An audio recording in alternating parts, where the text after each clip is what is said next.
Good afternoon. Welcome to BINCTV. It's been a while. I know.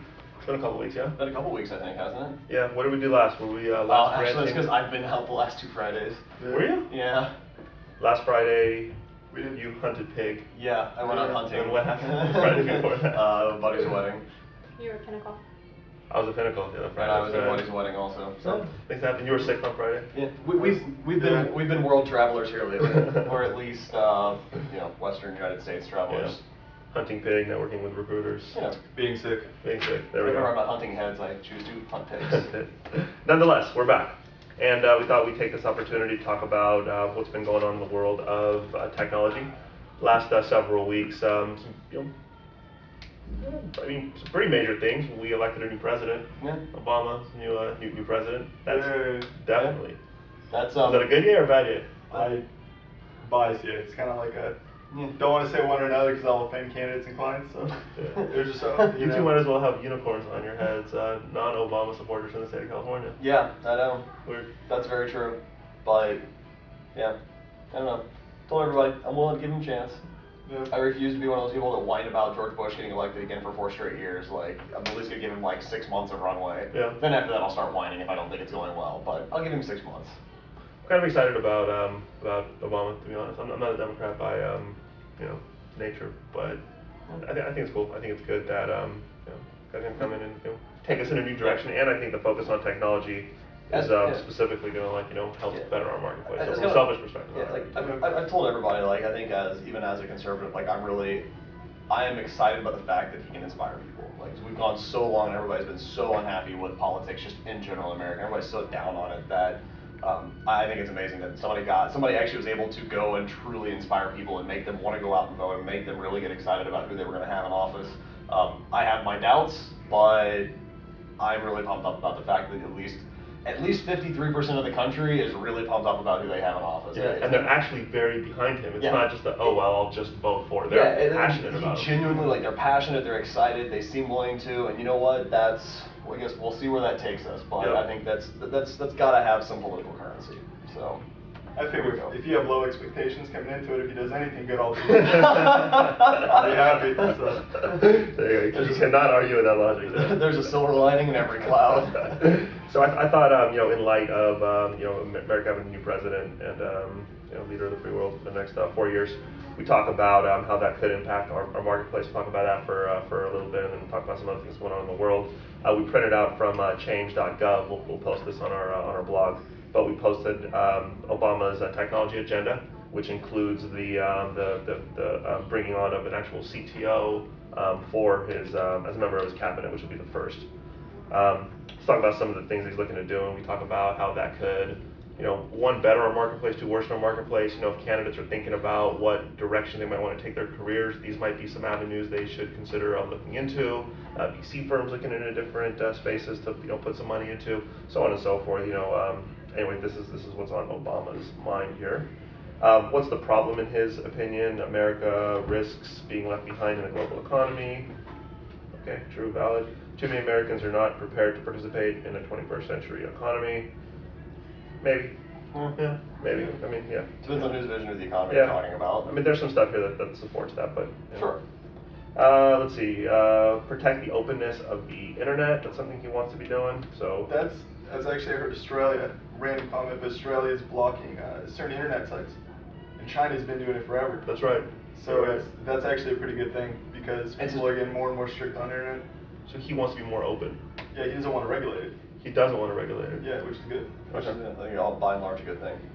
Okay. Encourage diversity in media ownership. I think that would have a negative impact on him because most media networks are, in my opinion, a little bit more liberal focused. Yeah. So more diversity would probably have an adverse effect towards him. Yeah, I gotta read more of that. I hear things about encouraging diversity, and I automatically assume that means that trying to, force diversity. And I think, again, I'm more just kind of a free market guy, and so I think that encouraging it depends on exactly how he goes about doing that. Yeah. It could be a good thing. It can definitely be a good thing to have, property spread out, not have all the power based up under one central organization. But I think that's what he's trying to talk about. Kind of depends on how he just exactly goes about enforcing that. Like very anti-monopoly-ish sort of a view. Okay. Protect our children while preserving the First Amendment. So that sounds a little bit counter to the openness of the internet, doesn't it? That just sounds like good political speak. That sounds a little like that's like, brotherish. it's like very double-tongued. It's Yeah. protect free speech and protect our children. Well, kind of inherently you have to let a little bit of that go. But you know, that was it. Well, here's the closer to that one: the safeguard our right to privacy. Whatever. Okay. Open up government to its citizens. I think that's cool. He's trying to push transparency. We'll probably be doing a lot more like webcasts and like webinars and like. Bring back the good old FDR fireside chats. Maybe. I can see Obama doing like a video blog every week. Yeah, no, they're talking about incorporating wikis and letting people like communicate with each other on certain issues that I'll reach all the way up to his level. Yeah, can you see Obama running a blog? I could. I can, yeah. I'm sure he won't actually be writing on it, but Yeah, you actually see him sponsoring it. For sure, at least one of his speechwriters will be doing so. Change.gov is. Oh, it's his blog? Yeah. Oh, really? Oh. Look at that. I knew change.gov existed, I just didn't know it was his blog. Did he write this? He didn't. I don't know if it's his personal blog, but it's the blog they created. It came yesterday, I think. Right, like his, it's his. Yeah, I read about it briefly online Yeah. yesterday, Yeah. online this morning. That's interesting. Bring government into the 21st century. That's cool. That's kind of like along the lines of him bringing on board a CTO. Okay. CTO will be huge because any focus on technology is going to positively impact our marketplace. Right, well, They're going to invest dollars in all sorts of areas that. My understanding is like a couple like the primary things are going to be, at least I think the one primary thing that everybody's talking about is going to be, I think America is like number 16th or 17th in like broadband density. That's next. And that's going to be like the first thing the CTO is supposed to focus on is getting broadband high-speed internet connections in more American homes. That means all the ISPs are going to start fattening up. That means all the hardware companies, the router companies are going to start fattening up. The data centers, the hosting companies are going to start fattening up. Absolutely. And then that means more, everything's going to fatten up. That means just more internet use for everyone. So all the websites will start getting more action, the video sites, everything blows up, right? I'm surprised. We're 15th or 16th. Yeah, I would have thought for sure it would be at the top. No, nowhere near it. In total population. There's got to be like a per capita thing because we're also pretty big. Yeah, like we're- pretty like large we're- compared to the total number of internet. Yeah, users. we also are only like, we're 130th in like people per square mile, and that also hurts when you're talking about getting broadband density. You have smaller. Europe's probably rocking this, right? Exactly, that's Yeah. where you've got so many people packed into such a small space that you really it's much easier to get broadband to the masses than trying to get it out to ranches in either the Central Valley of California or out in the middle of Utah. So there are a ton of debates talking about who he's actually going to pick as the CTO. That'll be interesting, depending on what the person's background is. If it's more internet-based, if it's more hardware-based, if it's more research-based, that'll significantly impact whatever direction ends up being taken. But what is very relevant about Obama, and I guess how it plays all into this, is the impact that technology played on his winning the election. Yeah. He was the king of YouTube and Twitter, Like and Facebook, MySpace, online blogs. Yeah. He was all over that. Yeah, so it's and I think it's part of what helped him connect so much with the younger generation. 100%. And we talked about broadband, improve America's competitiveness, promote American businesses abroad. Okay, good, positive. Invest in the sciences. I was going to say, yeah, it seemed like right off the bat I thought she'd say more jobs in like green energy and new technology. Seems like something he'd be lobbying. That's a lot of scientists, that's a lot of tech people that are going to have work.